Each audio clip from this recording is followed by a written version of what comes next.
Hi friends, welcome to పెండమ్స్ kitchen. ఈరోజు వీడియోలో ప్రతి ఒక్కరికి కూడా ఉదయం పూట చాలా బాగా ఉపయోగపడే విధంగా చట్నీ ప్రీమిక్స్ పౌడర్ని ఎలా ప్రిపేర్ చేసుకోవచ్చో చూపించబోతున్నాను. ఇలా గనక చట్నీ ప్రీమిక్స్ పౌడర్ని ప్రిపేర్ చేసి పెట్టుకున్నారనుకోండి, మీరు రెగ్యులర్గా ప్రిపేర్ చేసుకునే ఏ బ్రేక్ఫాస్ట్లోకైనా, ఇడ్లీలోకైనా, దోశలోకైనా, వడలోకైనా, ఉప్మాలోకైనా, ఇలా ఏ బ్రేక్ఫాస్ట్లోకైనా సరే చిటికలో చట్నీ ప్రిపేర్ చేసేసుకోవచ్చు. అప్పటికప్పుడు కరెంట్ లేకపోయినా కానీ నో ప్రాబ్లం, చట్నీ చిటికలో రెడీ అయిపోతుంది. చాలా చాలా టేస్టీగా కూడా ఉంటుంది. వర్కింగ్ ఉమెన్స్కైనా, బ్యాచులర్స్కైనా, ఈవెన్ హౌస్ వైఫ్కి కూడా ఇది చాలా బాగా ఉపయోగపడుతుంది.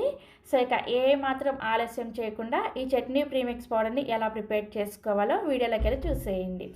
ఈ చట్నీ ప్రీమిక్స్ పౌడర్ని ప్రిపేర్ చేసుకోవడం కోసం స్టవ్ ఆన్ చేసి ఇలా ఒక కడాయిని పెట్టుకొని ఇందులోకి 1 కప్పు పల్లీలను వేసుకోండి. ఈ చట్నీ ప్రీమిక్స్ పౌడర్ని ప్రిపేర్ చేసుకోవడానికి ఇలా ఐరన్ కడాయిని యూజ్ చేశారంటే చట్నీ పౌడర్ చాలా రుచిగా వస్తుంది. ఐరన్ కడాయి అవైలబుల్గా లేని వాళ్ళు స్టీల్ కడాయిలో కూడా ప్రిపేర్ చేసుకోవచ్చు.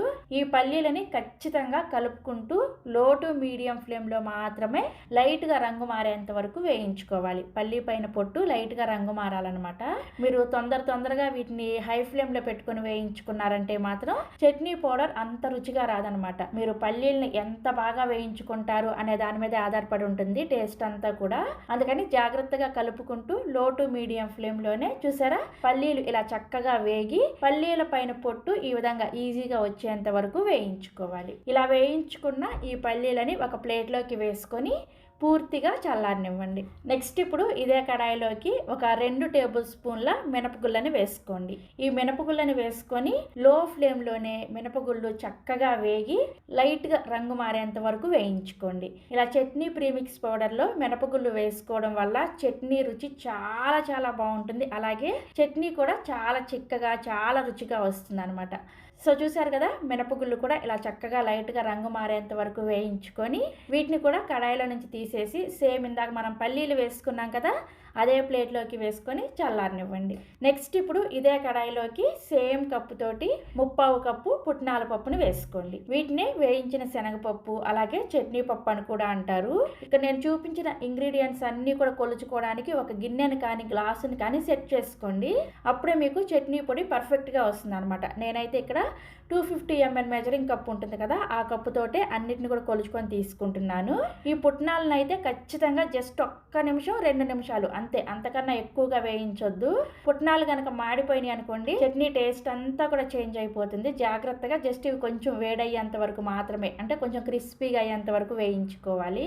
ఇలా వేయించుకున్న ఈ పుట్నాల పప్పును కూడా సేమ్ ప్లేట్లోకి వేసుకుని పూర్తిగా చల్లారనివ్వండి. నెక్స్ట్ ఇప్పుడు ఇదే కడాయిలోకి 1 టీ స్పూన్ దాకా నూనెను వేసుకోండి. నూనెని మరీ ఎక్కువగా వేసుకోకూడదు. ఇక్కడ నేను మీకు వీడియోలో చూపించాను కదా, జస్ట్ 1 టీ స్పూన్ నూనె వేసుకొని నూనె వేడైన తర్వాత మీరు తినే కారానికి తగ్గట్టుగా ఒక 12 నుంచి 15 వరకు ఎండుమిర్చిని ఇలా సగానికి తుంచుకొని వేసుకోండి. ఎండుమిర్చిని ఇలా తుంచుకొని వేసుకున్నారనుకోండి, ఎండుమిర్చి లోపల ఉన్న గింజలు కూడా చక్కగా వేగి బాగా మనం గ్రైండ్ చేసుకునేటప్పుడు తొందరగా నలుగుతాయి అనమాట. వీటిని కూడా లో ఫ్లేమ్లోనే కొంచెం లైట్గా క్రిస్పీగా అయ్యేంత వరకు వేయించుకోండి.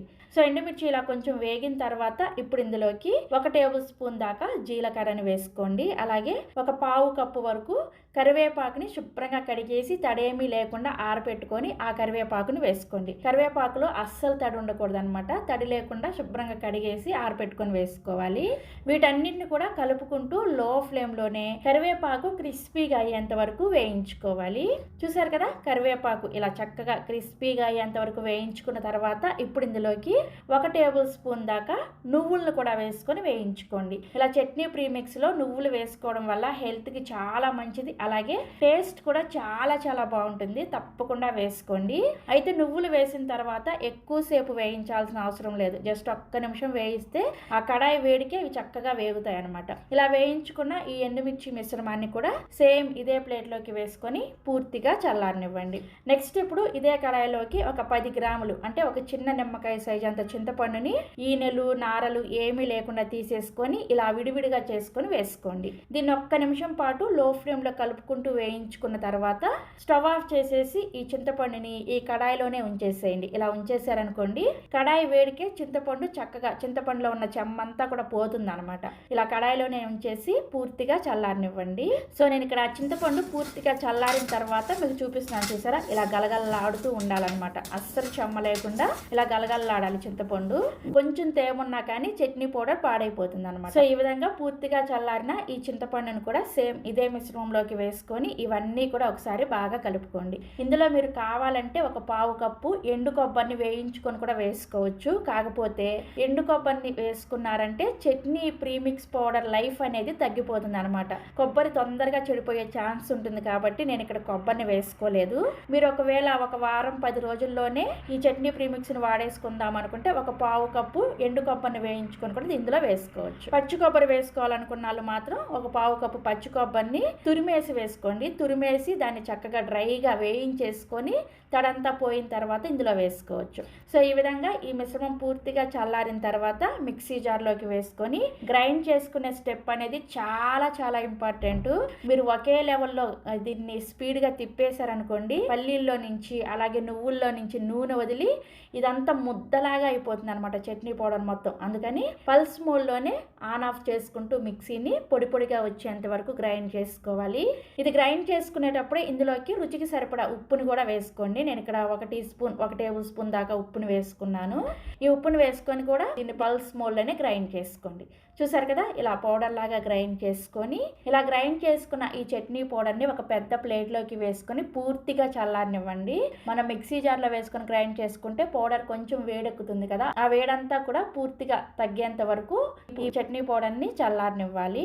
ఏదైనా కొంచెం లైట్గా ఉండల్లాగా ఉంటే చేత్తో ఈ విధంగా నలిపేసుకొని పూర్తిగా చల్లారనివ్వండి. సో ఈ చట్నీ పౌడర్ పూర్తిగా చల్లారిన తర్వాత ఏదైనా ఒక ఎయిర్టైట్ కంటైనర్లో వేసుకొని స్టోర్ చేసుకున్నారంటే ఇది చక్కగా 3-4 నెలల వరకు నిల్వ ఉంటుంది. అలాగే కొంతమంది చట్నీ పౌడర్ని తాలింపు కూడా వేసేసి కలిపేసి స్టోర్ చేసుకుంటారు. మీరు అలా కావాలంటే అలా స్టోర్ చేసుకోవచ్చు. బట్ నేనైతే ఈ విధంగా స్టోర్ చేసుకుంటాను. నేను ఎప్పుడు కావాలంటే అప్పుడు చట్నీ పౌడర్ తీసేసుకొని తాలింపు వేసుకొని కలుపుకుంటాను అనమాట. అప్పుడు మనకి ఫ్రెష్గా చట్నీ చేసినట్లే చాలా రుచిగా ఉంటుంది. మీకు ఒకవేళ అంత టైం లేకపోతే ఆ చట్నీ పౌడర్ని ప్రిపేర్ చేసుకున్న తర్వాత మొత్తం అంతటి కూడా 1 టీ స్పూన్ నూనెలో తాలింపు వేసేసుకొని ఈ చట్నీ పౌడర్ని ఆ తాలింపులో వేసుకొని కలుపుకొని పూర్తిగా చల్లారిన తర్వాత కూడా స్టోర్ చేసేసుకోవచ్చు. సో నేనైతే ఈ విధంగా స్టోర్ చేసుకుంటున్నాను. ఇప్పుడు ఈ చట్నీ పౌడర్తో చట్నీని ఎలా ప్రిపేర్ చేసుకోవాలో చూద్దాము. కావాల్సినంత చట్నీ పౌడర్ని ఒక గిన్నెలోకి తీసుకొని చూసుకుంటూ కొద్దిగా నీళ్ళని వేసుకుంటూ కలుపుకోండి. నార్మల్ నీళ్ళనే వేసుకోవాలి, వేడి నీళ్ళు అలా ఏమీ వేసుకోవద్దు. నార్మల్ నీళ్ళనే వేసుకుంటూ మీకు చట్నీ ఏ కన్సిస్టెన్సీలో కావాలో చూసుకుంటూ చట్నీ పౌడర్ని కలుపుకోండి. నేనైతే ఈ కన్సిస్టెన్సీలో చట్నీని ప్రిపేర్ చేసుకున్నాను. ఇప్పుడు ఈ చట్నీకి తాలింపు కోసం తాలింపు గిన్నెలోకి 1 టీ స్పూన్ నూనె వేసుకొని నూనె కాగిన తర్వాత ఒక 2 వెల్లుల్లి రెబ్బల్ని ఈ విధంగా దంచి వేసుకోండి. అలాగే ఇందులోకి ఒక పావు టీ స్పూన్ మినపగుళ్ళు, పావు టీ స్పూన్ పచ్చిశనగపప్పు, పావు టీ స్పూన్ ఆవాలు, పావు టీ స్పూన్ జీలకర్ర, ఒక ఎండుమిర్చిని కొద్దిగా కరివేపాకును కూడా వేసేసుకొని తాలింపుని చక్కగా లో ఫ్లేమ్ లోనే వేయించుకొని ఈ తాలింపు తీసుకొచ్చి ఈ చట్నీలో వేసుకొని కలుపుకోండి. అంతే, చాలా చాలా రుచిగా చాలా టేస్టీగా ఉంటుంది. ఇలా ఫ్రెష్ గా మీరు తాలింపుని ప్రిపేర్ చేసుకున్నారంటే చట్నీ కూడా చాలా ఫ్రెష్ గా అనిపిస్తుంది. ఆల్రెడీ చెప్పాను కదా, మీరు కావాలంటే తాలింపులో ఈ పౌడర్ని వేయించేసుకొని తాలింపు వేసిన చట్నీ పౌడర్ని కూడా స్టోర్ చేసుకోవచ్చు. ఇంతకు ముందు నేను వేరే వీడియోలో చూపించాను ఆ ప్రాసెస్ ని. సో ఈ విధంగా ప్రిపేర్ చేసుకున్న ఈ చట్నీని మీరు చక్కగా వేడి వేడి ఇడ్లీతో కానీ, దోశతో కానీ, వడతో కానీ ఇలా ఏ సౌత్ ఇండియన్ బ్రేక్ఫాస్ట్ అయినా సరే సర్వ్ చేసుకోవచ్చు. చాలా చాలా రుచిగా ఉంటుంది. ప్రతి ఒక్కరికి కూడా తప్పకుండా ఉపయోగపడుతుంది. ఏదో ఒక టైంలో మనం బిజీగా ఉంటాం కదా, ఒక్కరికి చట్నీ ప్రిపేర్ చేయాలన్నా కానీ ఈ చట్నీ పౌడర్ ఉంటే అప్పటికప్పుడు కలిపేసేయచ్చు అనమాట. సో తప్పకుండా మీరు కూడా ఈ చట్నీ ప్రీమిక్స్ పౌడర్ని ట్రై చేయండి. ట్రై చేసి టేస్ట్ చేసిన తర్వాత మీ ఫీడ్బ్యాక్ని నాతో షేర్ చేసుకోవడం మర్చిపోకండి. మరిన్ని రెసిపీస్ కోసం మన ఛానల్ని వెంటనే సబ్స్క్రైబ్ చేసేసుకోండి. Thank you.